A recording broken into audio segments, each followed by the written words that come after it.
But my name is Megasikwe. Originally, I'm from back east, Michigan. Manitoba's been home for the last, 35 years, 40 years. All these men and women who came back from World War I, World War II, Korea, and were kakadan.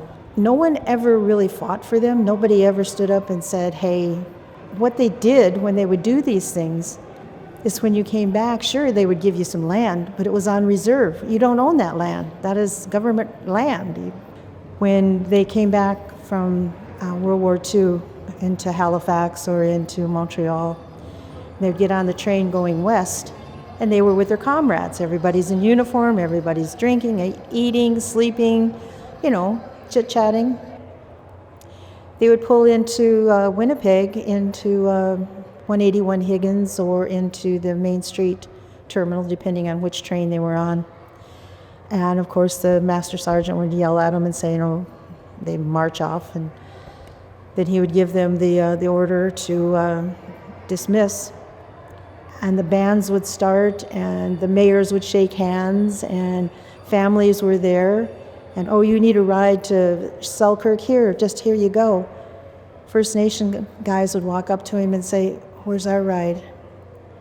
And he'd look at him and say, you're an effing Indian, walk. That was how they were greeted. That's how they were brought home. I think of Tommy and everything he went through. To me, he's Canada's Ira Hayes. Ira Hayes put up the flag at Iwo Jima.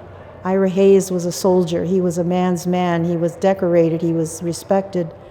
And he died drunk in a desert ditch because nobody cared to take care of him. Tommy, same thing, pushed aside and forgotten, passed away in the back lane of Winnipeg. So there's so many of them we lost, and sad to say, so many of them are still, even our young ones come back, and they're wounded, they're injured, and it's not there. It's getting better, I have to say it's getting better, but it's a sad story. I wrote letters, I begged, I told some interesting stories to get things done. And I have been to the legislature and sat in that gallery for the past 31 years and listened to the nays. Nay, do we have nay, nay, nay? When they finally said yes, I cried. And I'm not a crier. I cried. And then yesterday at 181 Higgins, David Pankratz, the military envoy for Manitoba, came up, gave me a hug, and he said, 855. What the heck does 855 mean? And he looked at me and he smiled and he says, she signed it into law at 8:55 last night. And I'm like, oh man. It's wonderful. Now listen, Canada, get your buns moving. Let's make this all the way across every province, every territory. Federal government, do the right thing. Recognize it as a day. And I'm not done until when that finally happens, then I will retire.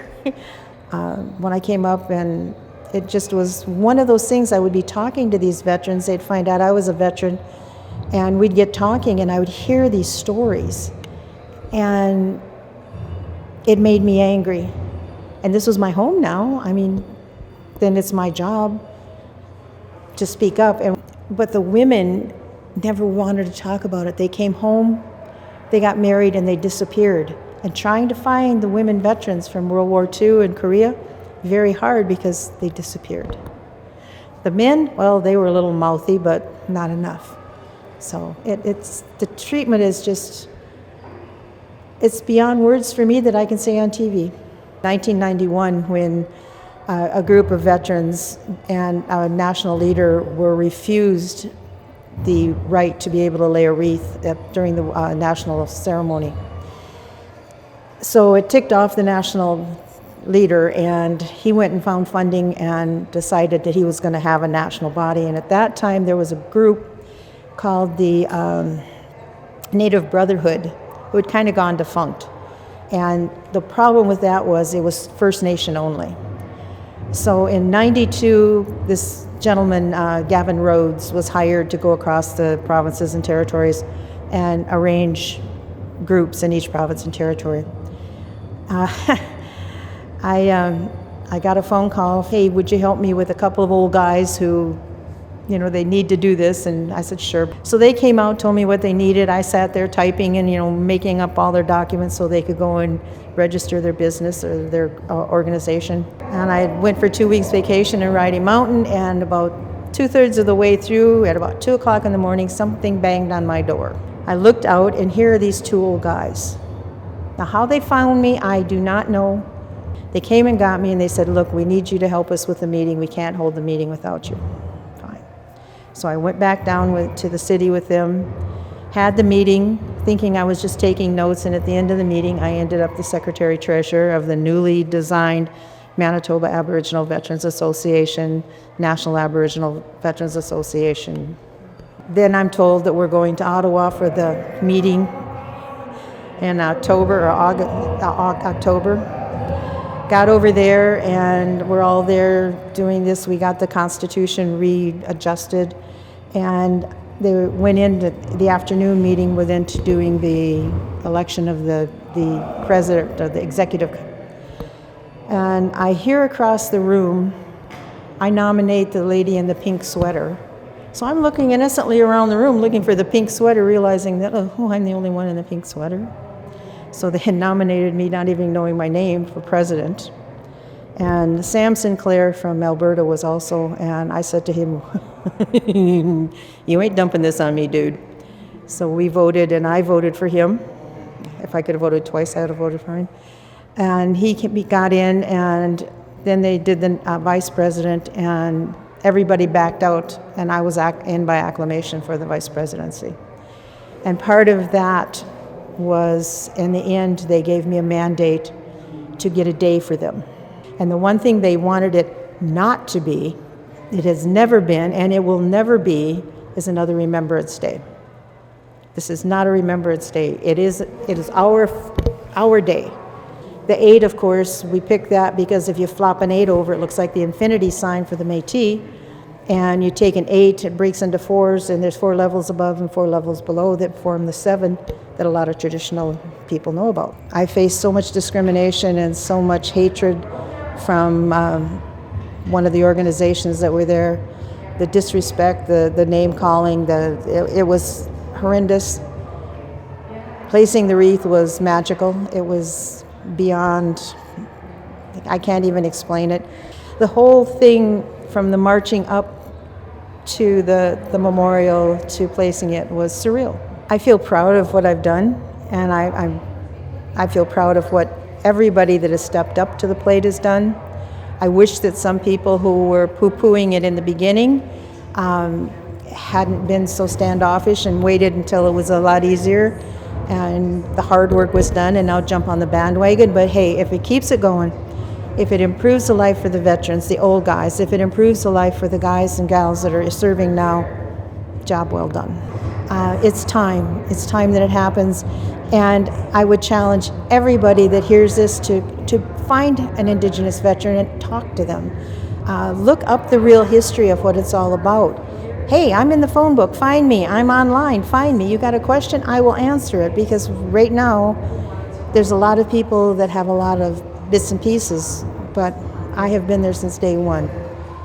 If anybody has ever been in the parade that comes up to the War Memorial, it's about 2 blocks past the Elgin Hotel, and you come out and it kind of slopes up, and you go up to the cenotaph. I was a new kid on the block, let's say. 92, I was just getting into all this stuff, just learning the histories and all that. And I remember standing there in my outfit, and in front of me, a gentleman turns around to say hello. And he has got the Distinguished Flying Cross with a bar. Now, to get 1 is one thing, to get 2 is something else. And I thought, okay, this is cool. And then the guy behind me taps my shoulder, and he says hi, and he was a Burmese soldier. The guys on this side were a bunch of PPCLIs, and if you know what that stands for, other than Princess Patricia's Light Infantry, they were characters like that, explaining to me the different meanings of that. So I was okay, I was cool. I was standing in a history book, I was touching history, shaking hands with history. And the pipes started, which I dearly love. I love bagpipes. I know I'm crazy, but I love bagpipes. And we start marching.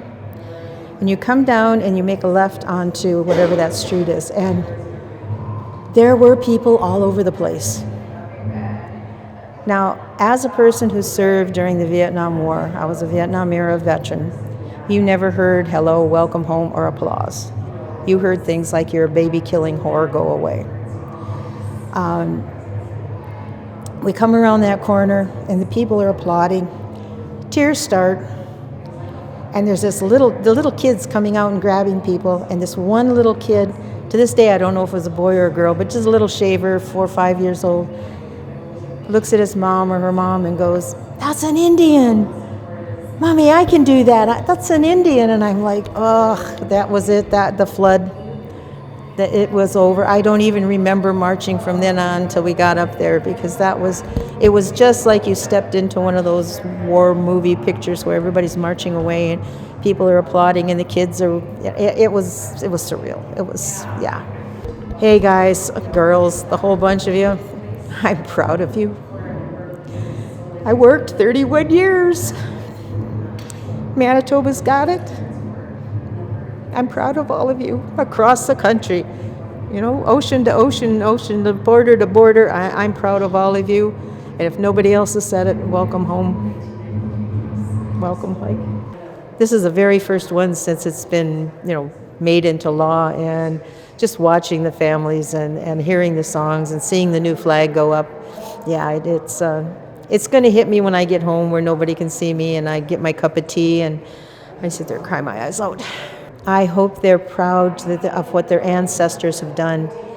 I hope it gives them the pride that they need to say no to things that they shouldn't, and to look and see, wow, Kukum was a soldier, or, gee, look at this, Auntie, holy mackerel, Auntie was a soldier. Now I know what all of those clingy metal things are all about. So, yeah, I hope they're enjoying it, first of all, and realize that this is a historic day.